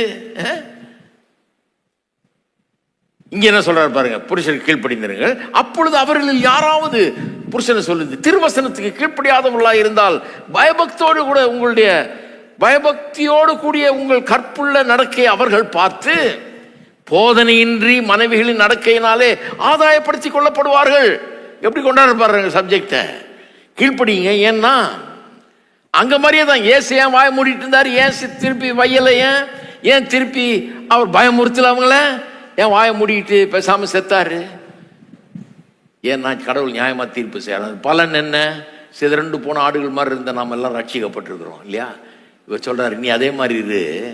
ஒருவேளை உன்னுடைய புருஷன் திருவசனத்துக்கு கீழ்ப்படியாதவனா இருந்தால் பயபக்தியோடு கூடிய உங்கள் கற்புள்ள நடக்கையை, உன்னுடைய பியூரிட்டியை, நீ எவ்வளவு நல்லவள் என்பதை அவன் பார்த்து போதனையின்றி மனைவியின் நடக்கையினாலே ஆதாயப்படுத்திக் கொள்ளப்படுவார்கள். எப்படி நாமெல்லாம் இயேசு பாடுபட்டதனால் ரட்சிக்கப்பட்டோமோ அதுபோல மனைவிகள் இத்தனை பாடுகள் மத்தியிலும் புருஷனுக்கு கீழ்ப்படிந்திருந்தா அதன் மூலமாக புருஷனுக்கு ரட்சிப்பே உண்டாகலாம் அப்படிங்கிறார். ஏன்னா அந்த கடின உள்ளம் உள்ளவன், திக் ஸ்கின் உள்ளவனு கூட சில நேரத்தில் ஐயோ இவ்வளவு நல்ல மனைவி நமக்கு இருக்கிறாரே, இவ்வளவு நாள் உணராம இருந்துட்டேனே, முட்டாளா இருந்துட்டேனே அப்படின்னு சொல்லி திருந்த வாய்ப்பு உண்டு. எப்படி சொல்லியிருக்கு பாருங்க. சிவமனாந்த மவுண்ட்ல மலை பிரசங்கத்தில் இயேசு சொல்றாரு, ஒரு போர்ச்சேவன் வந்து ரோம போர்ச்சேவன் வந்து ஒரு மைல் என் பேக்கை தூக்கிட்டு வான்னு சொன்னா அந்த காலத்தில் சொல்லலாம் அப்படி. ஏன்னா ரோமர்களுக்கு கீழே வாழ்ந்தாங்க இவங்க அடிமை போல இருந்தாங்க. அதனால ரோட்ல எவனை வேணா கூப்பிடலாம், ஒரு போர்ச்சேவன் பேக்கை தூக்கிட்டு போற போர்ச்சேவன், இங்க வா தூக்கிட்டு வா அப்படின்னா ஒரு மைல் மரியாதை தூக்கிட்டு போகணும். ஒரு மைல் தூக்கிட்டு போன பிறகு அவன் பொத்துன்னு கீழே போடுவானா வெறுப்புல, என்ன வேலை வாங்கிட்டான்ற வெறுப்புல. அந்த ஒரு மைல் போகும்போது இவன் கிண்டல் பண்ணிட்டே வருமானா, யூதனா நீ என்ன இதை உங்க கடவுள் என்ன பண்ணிட்டாரு, இப்ப அடிமையா தான் வச்சிருக்கிறாரு, உன்னை என்ன பெரிய ஆசீர்வதிச்சிட்டாரா, நீ நான் ஆபிரகாமுடைய பேரனா, நீ எப்படி இருக்கிற பாரு, உன்னை கிண்டல் பண்ணிட்டே வருவானா பாருங்க, வெறுப்பேத்திக்கிட்டே வருவானா ஒரு மைல். ஏசு என்ன சொல்றாரு, அந்த ஒரு மைல் போன உடனே இறக்கி வையணும்ல, இறக்கி வைக்காது. அப்ப சொல்லு சார் இன்னொரு மைல் கூட உணர்ந்து தர்றேன்னு சொல்லு. இந்த ஒரு மைல் கிண்டல் பண்ணிட்டு வந்தவன் ரெண்டாவது மைல் எப்படி வர்றான் பாருன்றாரு. ரெண்டாவது மைல் குவைட் ஆயிடுவான். ஏன்னா அவனுடைய கடின உள்ளம் கூட உருக ஆரம்பிச்சிடும். அடப்பாவி, இந்த நல்லவனை போய் இவ்வளவு வெறுப்பேத்திட்டேனே, இவனை இவ்வளவு கிண்டல் பண்ணிட்டேனே, இவ்வளவு பேசிட்டேன்னு சொல்லி அவனுக்கே உள்ளம் உருகும். அதே பிரின்சிபலை தான் இங்கே கொண்டு வர்றாரு. என்ன சொல்றாரு, ஆமா சில நேரத்தில் குடும்பத்தில் அந்த மாதிரி இருக்குது. ஏன்னா புருஷங்காரன் திருவசனத்துக்கு கீழ்ப்படியாதவனா இருப்பான். அவன் வந்து கர்த்தருடைய வார்த்தையின்படி நடக்கிறவனா இருக்க மாட்டான், கர்த்தரை விசுவாசிக்கிறவனா இருக்க மாட்டான், ரட்சிக்கப்படாதவனா இருப்பான், இந்த காரியங்களாம் நம்பாத ஒரு ஆளா இருப்பான், கடினமான ஆளா இருப்பான், துர்குணம் உள்ளவனா இருப்பான், அல்லது முரட்டு குணம் உள்ளவனா இருப்பான். கொஞ்சம் பொறுத்து கொஞ்சம் உன்னை அமைதிப்படுத்தி கொண்டு கரெக்டாயிரு இருக்கும்போது என்ன ஆகுன்றாரு. ஒருவேளை அந்த கடினம் உள்ளவன் இருதயம் உள்ளவன் கூட ரட்சிக்கப்படுறதுக்கு வாய்ப்பு உண்டு. அது பலன் என்னவா இருக்கும், புருஷனுடைய ரட்சிப்பு அப்படிங்கிறாரு. போதனையின்றி மனைவியின் நடக்கையினாலே ஆதாயப்படுத்திக் கொள்ளப்படுவார்கள்.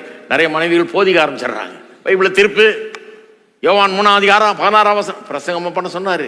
போதனையின்றி எல்லாம் சொல்லுங்க, போதனையின்றி மனைவிகளின் நடக்கையினாலே, நடக்கையை பார்த்தே அவன் உள்ள முருக, ஐயோ நான் தப்பு, நான் தான் பாவி, நான் ஒத்துக்குவான் அப்படிங்கிறாரு. அந்த மாதிரி ஒரு மாற்றம் வரும்ன்றாரு. அதை சொல்லும் போது எப்படி மனைவி நடந்து கொள்ளணும்னு சொல்லும் போது தான் சொல்றாரு, மயிரை பின்னி பொன்னாபரணங்களை அணிந்து உயர்ந்த வஸ்திரங்களை உடுத்திக் கொள்ளுதலாகிய புறம்பான அலங்கரிப்பு உங்களுக்கு அலங்காரமாயிராமல். ஐயோ இந்த வசனத்தை எடுத்து ஒரு தலைமுறையா என்ன பண்ணிட்டாங்க, மயிரை எப்படி பின்னக்கூடாது, பொன் ஆபரணங்களை ஏன் அணியக்கூடாது, விலையுயர்ந்த வஸ்திரங்களை உடுத்தி கொள்ளக்கூடாது. இது ஒரு தலைமுறைக்கு போச்சாங்க. எங்கள் தலைமுறையில் வாழ்க்கையே பாழா போயிடுச்சு நிறைய பேருக்கு. இதை நம்பி நம்பி என்ன சட்டை போடணும், இந்த ஞாயிற்றுக்கிழமை சட்டையை பற்றி, அடுத்த ஞாயிற்றுக்கிழமை ஜடையை பற்றி, அடுத்த ஞாயிற்றுக்கிழமை உடையை பற்றி, இப்படியே போயிட்டு இருக்கும் பாருங்க. என்னத்தை சொல்றது, பாயிண்டே விட்டாங்க. எவ்வளவு பெரிய மேட்டர் இங்க பேசிட்டு இருக்கிறாரு. எப்படி மனைவிகள் சொந்த புருஷர் கீழ்ப்படிந்திருக்கணும், கீழ்ப்படிந்திருக்கும் போது பொல்லாத புருஷன் கூட மனம் திரும்ப வாய்ப்பு உண்டு. அவங்களுக்கு சொல்றாரு, அம்மா நீ மயிரை பின்னி பொன்னாபரணங்களை அணிந்து உயர்ந்த வஸ்திரங்களை உடுத்தி கொள்ளுகிறாகிய புறம்பான அலங்கரிப்பு உனக்கு அலங்காரமா இருக்க வேணாம்னா அந்த மாதிரி அலங்கரிக்கவே வேணான்னு சொல்லலைங்க. வெறும் அது மட்டும் உனக்கு அலங்காரிக்கப்பா இருக்க வேணாம், அது புருஷனை மாத்தாது.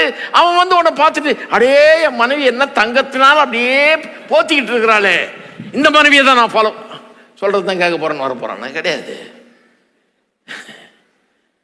ஆஹா என்னமா உடுத்திட்டு இருக்கிறாளே அப்படின்னு சொல்லி பாருங்க. திருமண வாழ்க்கையின் வெற்றிக்கு மயிரை பின்னுதலும் பொன்னாபரணங்களை அணிதலும் உயர்ந்த வஸ்திரமும் பெருசா உதவ போறதில்லை. அதுக்குன்னு அலங்கோலமா இருக்குன்னு சொல்லல. இன்னைக்கு சபைக்கு எல்லாரும் மயிரை பின்னாமல் எல்லாம் விரிச்சு போட்டுட்டு வந்தா எப்படி இருக்கும் பாருங்க. கேமராவே அந்த பக்கம் திருப்ப மாட்டோம் நாங்க. அலங்கோல காட்சியா இருக்கும். இருக்கிறீங்களா? நல்ல காலம் ஒழுங்கா போய் கரெக்டா சீவி ஈவி வந்திருக்கிறீங்க. நல்லா உடுத்திக்கிட்டு வரலாம் எப்படி இருக்கும்?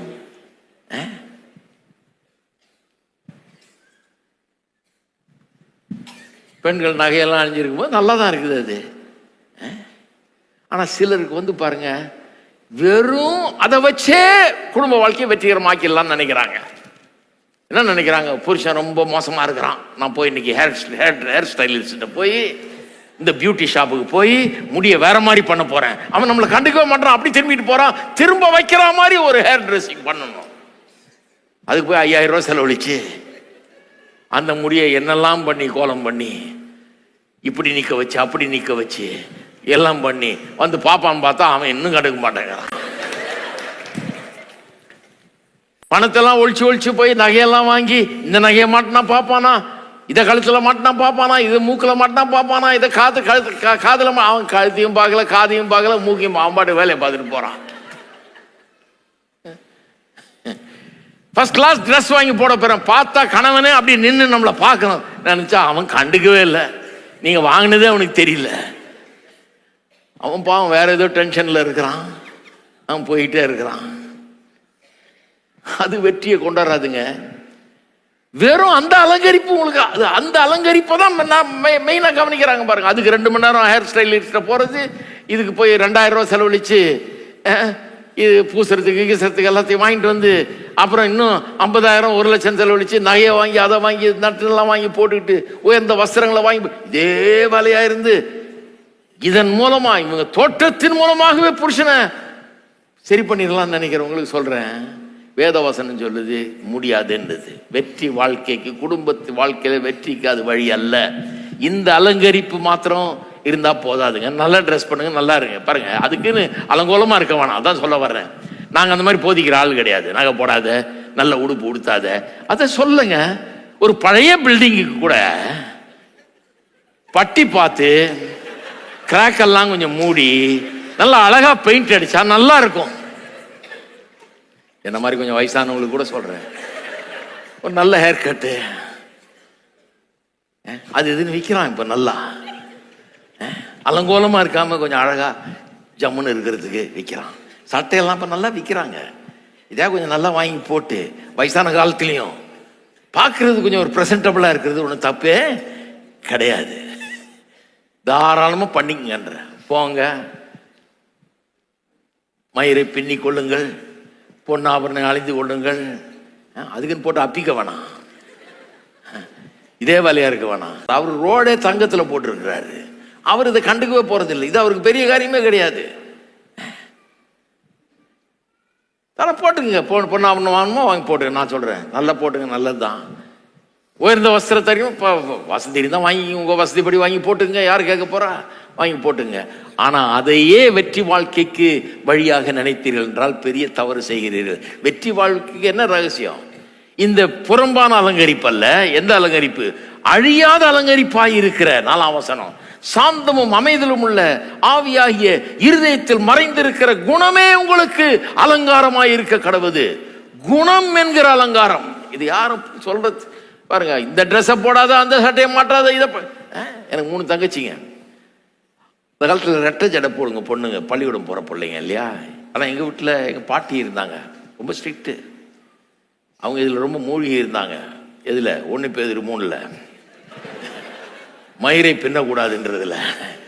அவங்க சொல்லுவாங்க, ஆட்டுக்கும் மாட்டுக்கும் 1 வாலாம், அந்த அருவிகட்ட பொம்மநாட்டிகளுக்கு 2 வாலான்னுவாங்க. திட்டு விழும் 2 ஜடை போட்டா. அதனால் இதுக்கெல்லாம் ஸ்கூலுக்கு போயிட்டு அங்கே இந்த பொம்பளை பசங்க மற்ற பசங்க போட்டு விட்டுரும் போல இருக்கு 2 ஜடை. வரும்போது 2 ஜடையோட வரும். ஆனால் உள்ள நனைஞ்சு பாட்டிக்கிட்ட வர்றதுக்கு முன்னாடி அந்த 2 ஜடையை கழட்டிட்டு ஜடையே இல்லாமல் வரணும். மயிரை பின்னக்கூடாதுங்க, ரூலு. பவுடர் கூட போடக்கூடாது. எவ்வளோ ஸ்ட்ரிக்ட் பாருங்க. எங்க பாட்டி சீப்பு கூட போட மாட்டாங்க தலையில். அது கூட வசனம் இருக்குது, பைபிளில் எல்லாத்துக்கும் வசனம் இருக்குது. தப்பா புரிஞ்சு வச்சுக்கிட்டு என்ன பண்றது? என்ன பண்ணுவோம்? குளிச்சுட்டு உலர்த்திட்டு தலையை இப்படியே எல்லாத்தையும் சேர்த்து அணைச்சி ஒரு சிண்டு போட்டு இப்படி போட்டாங்கன்னா முடிஞ்சு போச்சு. நாட் போட்ட மாதிரி. எல்லா பசங்களும் அப்படிதான் இருக்கணும்னு நம்புறாங்க இவங்க. எல்லா டீனேஜர்ஸும் அப்படிதான் ட்ரெஸ் பண்ணணும். என்ன கொடுமை பாருங்க, அதில் வளர்ந்ததுங்க இதுங்கெல்லாம். ஆனால் மறைஞ்சு போட்டுக்கிறது. வெளியே போனால் பவுடரை போட்டுக்கிறது, வெளியே போனால் ரெட்டை ஜடை போட்டுக்கிறது. இந்த மாதிரி போடாதீங்கன்னு சொல்ல. ஆனால் அது அழிந்து போகிற அலங்காரம். நீங்கள் வந்து பவுடரை போட்டிங்கன்னா, மழையில் போனீங்கன்னா கொஞ்ச நேரத்தில் எல்லாம் வடிஞ்சிரும். கண்ணில் மைய போட்டிங்கன்னா, ஒரு சின்ன கண்ணீர் விட்டால், ஒரு சொட்டு கண்ணீர் விட்டீங்கன்னா அந்த மையெல்லாம் முன்னால் வளைஞ்சு அலங்கோலம் ஆகிடும் முகத்தையே. அதை துடைக்க போனீங்கன்னா மேக்கப் எல்லாம் தனித்தனியாக கலந்து வந்துடும். ஒரு காத்தடிச்சதுன்னா டோப்பா பறந்துடும், இடு முடியெல்லாம் பறந்துடும். அதுக்கு வேணான்னு சொல்ல, வாங்கி போட்டுங்க. ஏங்க டோப்பா போடணும்னு ஆசைப்படுறோம், போடுங்க தாராளமா, வேணான்னு சொல்ல. அதுக்கெல்லாம் எதிராளி கிடையாது, வாங்கி போட்டுங்க. ஆனா வெற்றிக்கு அது ரகசியம் இல்லைங்க. குடும்ப வாழ்க்கையின் வெற்றிக்கு எது முக்கியம்? அழியாத அலங்காரிப்பாய் இருக்கிற சாந்தமும் அமைதலும் உள்ள ஆவியாகிய இருதயத்தில் மறைந்திருக்கிற குணமே உங்களுக்கு அலங்காரமா இருக்கிறது. அதை வச்சு அலங்கரிங்க. உள்ள அலங்காரம் பண்றீங்க, இருதயத்தை அலங்காரம் பண்ணுங்க, மனதை அலங்காரம் பண்ணுங்க, உள் எண்ணங்களை அலங்காரம் பண்ணுங்க, யோசனைகளை அலங்காரம் பண்ணுங்க, அதை பியூட்டிஃபுல் ஆக்குங்க. இந்த உள்ளத்துக்கு பியூட்டியை பற்றி யாரும் சொல்லவே இல்லை பாருங்க. வெளியே என்ன போடக்கூடாதுன்னு சொன்னாங்க, உள்ள எப்படி அலங்கரிப்பதுன்னு சொல்லவே இல்லை. அதனால எங்க ஆளுங்க எப்படி இருந்தாங்கன்னா, கழுத்தில் நகை ஒன்றும் இருக்காது, மூக்கில் காதில் இதெல்லாம் ஒன்றும் இருக்காது, எல்லாம் எம்டியா இருக்கும். நெக்லஸ்லெஸ் ஒன்றும் இருக்காது, எதுவும் இருக்காதுங்க. அப்படியே பரிசுத்தவான் மாதிரி இருப்பாங்க. ஆனால் புருஷனை கட்டுப்படுத்த, புருஷனை கண்ட்ரோல் பண்ணுறத பார்த்தீங்கன்னா எப்படி இருக்கும் தெரியுமா? அந்த மாதிரி ஆள்கிட்ட மாட்டினீங்கன்னா, அப்பா நகை தான் இல்லையே ஒழிய மீதியெல்லாம் இருக்குது. இதெல்லாம் பார்த்துட்டு வந்ததுனால உங்களுக்கு சொல்றேன் நான். அழியாத அலங்கரிப்பு அதெல்லாம் கொஞ்ச நேரத்தில் அழிஞ்சு போயிடும். இது வந்து அழியவே அழியாதுங்க. இன்னும் கேட்டால் வயசாக இது இன்னும் அழகாகிட்டே போகும். எது? குணம். நான் 30 வயசுல அழகா இருந்ததை விட இன்னைக்கு ரொம்ப அழகா இருக்கேன். எங்க உள்ள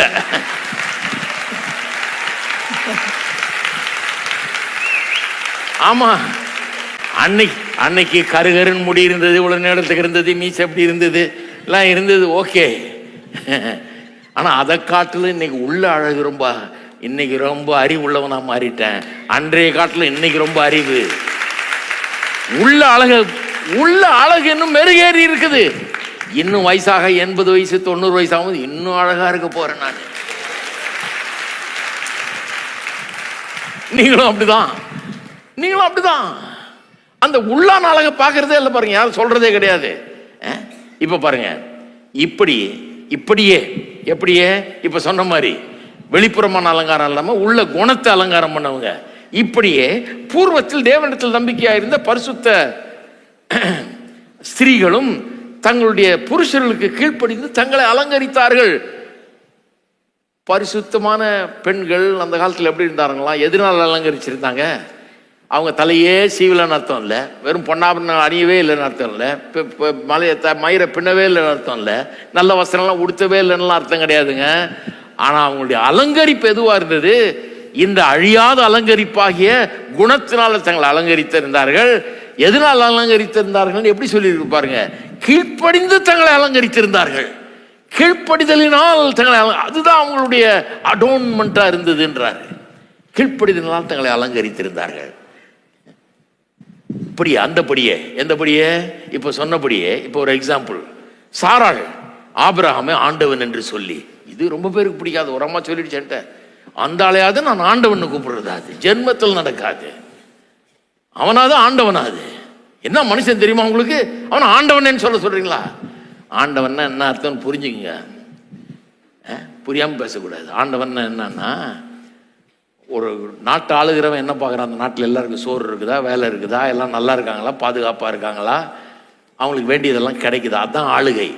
ஆளுகைன்றது கோலை வச்சுக்கிட்டு ஏன்னா தப்பு பண்ணால் தலையிலே போடுவேன்றது இல்லை. ஆளுகை எல்லாருக்கும் எல்லாம் நல்ல விதத்தில் வந்து கிடைச்சிருக்கான்னு பார்த்து அப்படி ஆளுகை மேனேஜ் பண்ணுறவன் தான் ஆளு. அதுதான் ஆளுகை. குடும்பத்தில் புருஷனும் அப்படிதான் ஆளுகை செய்ய வேணும்.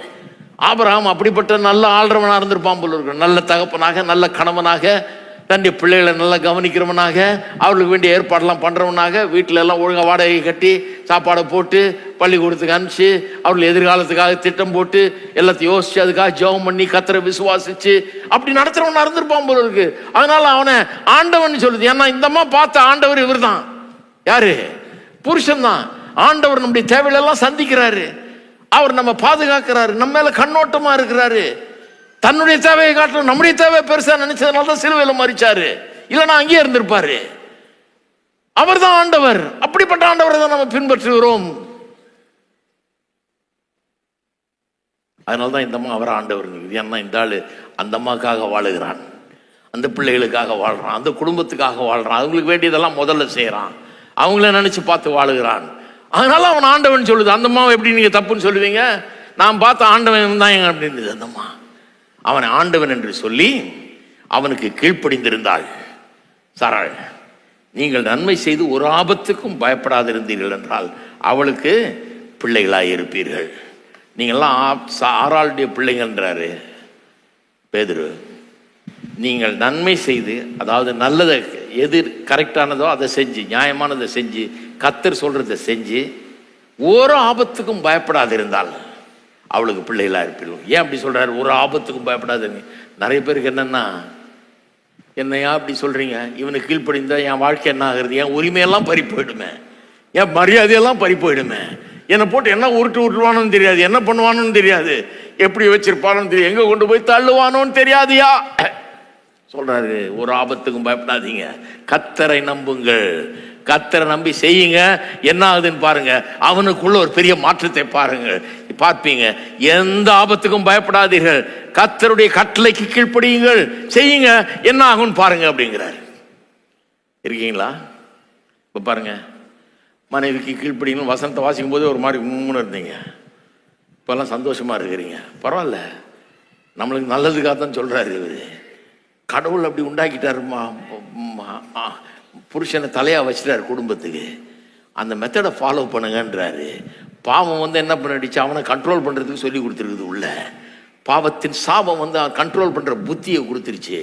மனைவிலே தயவுசெய்து அதை பண்ணாதீங்க, ஏன்னா அது பாவத்தினால் வந்த சாபம், அது நல்ல குணம் இல்லை. அந்த சாபம் வாழ்க்கையே சாபம் ஆக்கிடும், கெடுத்துடும், குட்டிச்சவராக்கிடும், பண்ணாதீங்கன்றாரு. இப்ப எத்தனை பேரால் ஏற்றுக்கொள்ள முடியுது? இதை இவர் சொல்றதை ஏற்றுக்கொள்ள முடியுதா? ஹலோ, ஏற்றுக்கொள்றீங்களா? நான் சொல்லுகிறேன், உங்களுடைய எதிர்காலம் பிரகாசமானதா இருக்கும். கர்த்தரை நம்புங்கள், எந்த ஆபத்துக்கும் பயப்படாதீங்க, ஒன்னாயிடாது, ஒண்ணு கெட்டு போகாது. பாருங்க, கர்த்தரை நம்புங்க, கர்த்தருடைய கையில உங்களை ஒப்புவீங்க, நியாயமாய் தீர்ப்பளிக்கிற கர்த்தரிடத்துல உங்களை ஒப்புவீங்க. கொஞ்ச நாள் கஷ்டப்பட்டாலும் பிறகு வாழ்க்கை அருமையானதா அமையும். உங்களுடைய புருஷனுடைய ரட்சிப்பையே நீங்கள் காணலாம், அவனுக்குள்ள ஒரு பெரிய மாற்றத்தையே நீங்கள் காணலாம். இப்படி வாழ்வதுதான் திருமணம், தான் காஸ்பல். காஸ்பல் என்னங்க? நம்ம கெட்டு போயிருந்தோம், நம்ம பொல்லாத பாவிகளா இருந்தோம், அவர் வந்து நம்மளை பாவத்தை மன்னிச்சது மட்டும் இல்லை, நம்மளை எடுத்து நம்மளை திருத்தி அழகா மாத்திக்கிட்டே இருக்கிறாரு. எது வரைக்கும் மாத்த போறாரு? மகிமை உள்ளவர்களாக நாம் மாறுற வரைக்கும். கரை திரை முதலானவை ஒன்றுமில்லாமல் அப்படி பரிசுத்தமானவர்களா மாறுற வரைக்கும் நம்மளை ஒர்க் பண்ணி கழுவி சுத்திகரிச்சு எல்லாம் பண்ணி மாத்திக்கிட்டே இருக்கிறாரு. அதுதான் காஸ்பல். அதை எப்படி ரீஎனாக்ட் பண்றது, அதை எப்படி நடத்தி காட்டுறது? திருமண வாழ்க்கையில, திருமண வாழ்க்கை அதுக்காக தான் உண்டாக்கப்பட்டது. காஸ்பல், சுவிசேஷத்தை நடத்தி காட்டுறதுக்காக. எப்படி நடத்தி காட்டுவீங்க? மனைவிக்கு புருஷனை பிடிக்கல, புருஷனுக்கு மனைவியை பிடிக்கல, இருந்தாலும் நம்ம உதவி செய்து, நாம ஜெபம் பண்ணி, நாம செய்ய வேண்டியதை செய்து அவர்களுக்குள்ள ஒரு பெரிய மாற்றத்தை ஏற்படுத்துறோம் பாருங்க. அதுதான் காஸ்பல். கர்த்தர் நமக்குள்ள நம்ம ஏற்றுக்கொண்டு எப்படி நமக்குள்ள ஒரு மாற்றத்தை ஏற்படுத்தி நம்மளை பர்ஃபெக்ட் இல்லாத நம்மளை எப்படி பர்ஃபெக்ட் ஆகிற வரைக்கும் விடுறது இல்லையோ, அது மாதிரி நம்மளும் அந்த குடும்பத்தை உருப்புற வரைக்கும் விடுறது இல்லை அப்படின்னு மனசு வச்சு நம்ம வேலை செய்யும் போது நான் சொல்கிறேன், பெரிய வெற்றி உண்டாகும். எங்கள் உள்ளங்களை திறக்கிறோம் கர்த்தாவே. எங்கள் உள்ளங்களில் இருந்த இதை குறித்து இருந்த சகல விதமான கேடான எண்ணங்கள் நீங்கி போகட்டும், சந்தேகங்கள் நீங்கி போகட்டும். வார்த்தையை ஏற்றுக்கொள்ளுகிற ஒரு மனப்பக்குவத்தை எங்களுக்கு தருவீராக. வார்த்தை எங்களுக்குள்ள பிரவேசித்து பரிசுத்த ஆவியானவர் அதன் வெளிச்சத்தை எங்களுக்கு தந்து, அறிவை எங்களுக்கு தந்து, எங்களுக்கு போதித்து நடத்துவீராக. இதன் மூலமாக எங்கள் குடும்பங்கள் அற்புதமான, ஆசீர்வாதமான, சந்தோஷமான, மகிழ்ச்சிகரமான, பரலோகம் போன்ற ஒரு இடமாக மாறட்டும். எங்கள் பிள்ளைகள் அப்படிப்பட்ட சூழ்நிலையில் வளரட்டும். ஒரு அற்புதமான ஒரு எதிர்காலம் அவர்களுக்கும் உண்டாயிருக்கட்டும். அப்படிப்பட்ட குடும்பங்களை உருவாக்குவீராக. இந்த சபையிலிருந்து இந்த பிரசங்கங்கள் அநேருக்கு ஆசீர்வாதமாக இருக்கட்டும். உமக்கு எல்லா கனமகிமை துதி ஸ்தோத்திரத்தை ஏறெடுக்கிறோம். இயேசுவின் நாமத்திலே ஜெபிக்கிறோம். ஆமென். நம்முடைய கர்த்தராகிய இயேசு கிறிஸ்துவின் கிருபையும் பிதாவாகிய தேவனுடைய அன்பும் பரிசுத்த ஆவியானவருடைய ஐக்கியமும் நம் அனைவரோடும் இன்றைக்கும் என்றைக்கும் இருப்பதாக. ஆமென்.